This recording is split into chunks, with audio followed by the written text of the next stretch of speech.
Have you ever gotten an email from a brand, from someone claiming to be a brand reaching out to you for a collaboration, but you had no idea how to verify if it was legitimate or not?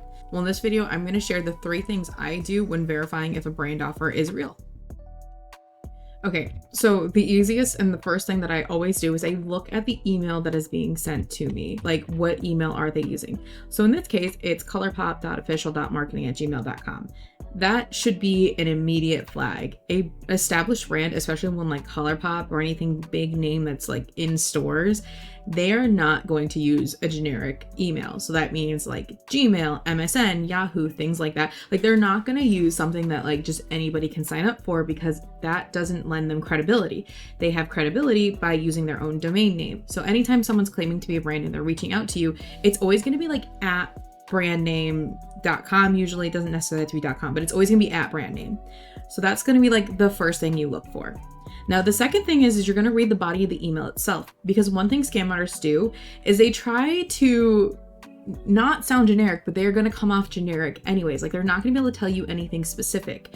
So in this case, when we get to the part where it talks about like why Colourpop would want to work with me, they don't really say anything. So here it says like, your Instagram profile is great. We think our brand customers would love the beautiful and captivating content you have. That doesn't say anything about the type of content I make. That doesn't say why Colourpop wants to work with me. So one thing that influencer managers are going to do is that they're going to make specific call outs, because one, they want influencers to know that their content is actually being seen, but then they're also going to say why the brand wants to work with you. They're going to look at your content and they're going to tell you why they think you would be a good fit, because at the end of the day, the brand can make the offer, but influencers can still decline. Like, an influencer can look at a brand and say like, you know, I might use your products, or maybe I don't use your products, or there's something about the brand that doesn't align with you. So like, as an influencer marketer, they're still pitching to the influencers, because there can still be rejection. Popular to contrary belief, everybody who gets an offer to collaborate with a brand does not immediately say yes. And a little bit of a sidebar, you should not always immediately say yes, because you want to protect your brand image, and not every collaboration is for every person. Now, another thing that really comes off to me is, now, I'm aware of how Colourpop does its influencer marketing, and reading in this paragraph, you can see that it does sort of affiliate marketing. So it says, I get free monthly packages, but then I get my own exclusive discount code. That is affiliate marketing. Colourpop does not do affiliate marketing. They are not relying on influencers to sell for them. They might use influencers as part of their marketing, but I am not responsible as an influencer for any sales on behalf of Colourpop. That's a really weird distinction, or that's a very specific distinction, I should say, because there are some brands that will do affiliate marketing. Generally, these are smaller brands than like things you'll see on the shelves, because if you're a brand big enough to be on like at Ulta or like at Target or CVS or whatever, like any store, you generally don't rely on affiliate marketing to push sales. That's generally like a brand that might exclusively exist online. So that's another red flag, and that's something that might take a bit of practice and might take a bit of exposure to the community and knowing how different brands operate, but that's just another red flag for me. Now, this one is actually like a lot of red flags. Like, it's got wages, weekly wages, which is weird because you're also like doing a discount code. Like, there are things that aren't adding up. But what I wanted to specifically highlight is that there are things that are just factually false in this email. So here it says, as of 2021, they have a record of over, let's just say 25,000 employees. You can actually look up the number of people that work for Colourpop, and that number is under 1,000. So for them to say that they have like basically 25,000 employees, that's just factually wrong. That's something you can look up, and that's something that like the influencer marketer would know. Like, they would know. Another thing is that when you are working with brands like as a collaboration, you are not an employee.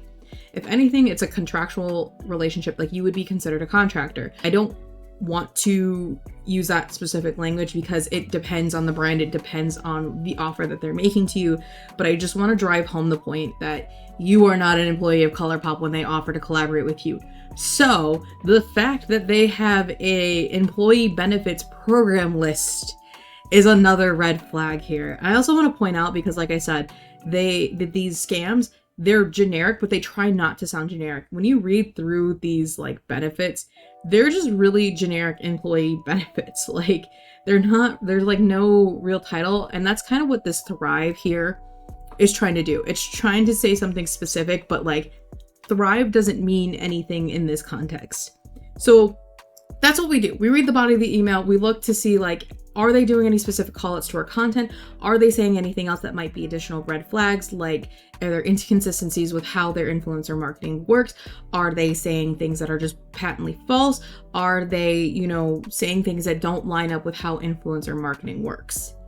Now, this third thing I do, this is going to be hit or miss because, and I say this is hit or miss because if you've got a really good scam artist, they might do their due diligence.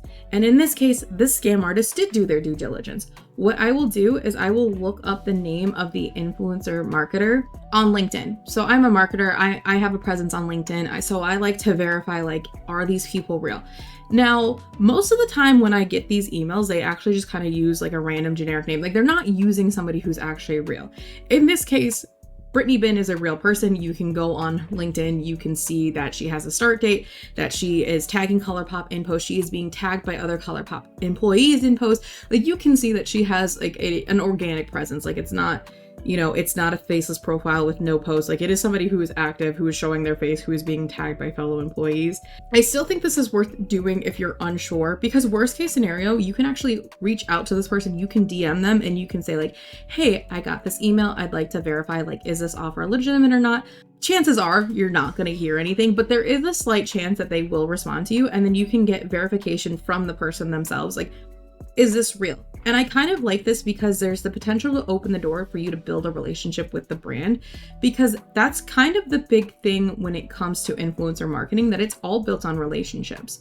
Now, for the most part, yes, you do tend to see people with larger followings getting more frequent brand partnerships, but depending on what kind of strategy the brand is implementing, your size, your online presence doesn't necessarily matter, because something that's really interesting is that micro influencers actually have a higher ROI or return on investment than like celebrities or larger influencers, because there's this perception that when you're smaller, you know, you haven't sold out. Like the content you're making is authentic, you know, you're not saying things because you're hoping to get money. And so that is something brands consider. And so I do kind of want to hone that in, because I feel like maybe some people watch this video and they think, well, I don't have to worry about that. Everything I'm getting is fake. But that's not necessarily true. It just depends on what kind of strategy the brand is working on, which we have no way of knowing until we're invited in to learn about the strategy. But those are the three things I do whenever I receive an offer from a potential brand to collaborate, to verify that it is in fact from the brand. But let me know what you guys think. Was this helpful? Did you learn anything new? And if you enjoyed this video, don't forget to like it and subscribe to my channel so I can bring you more content.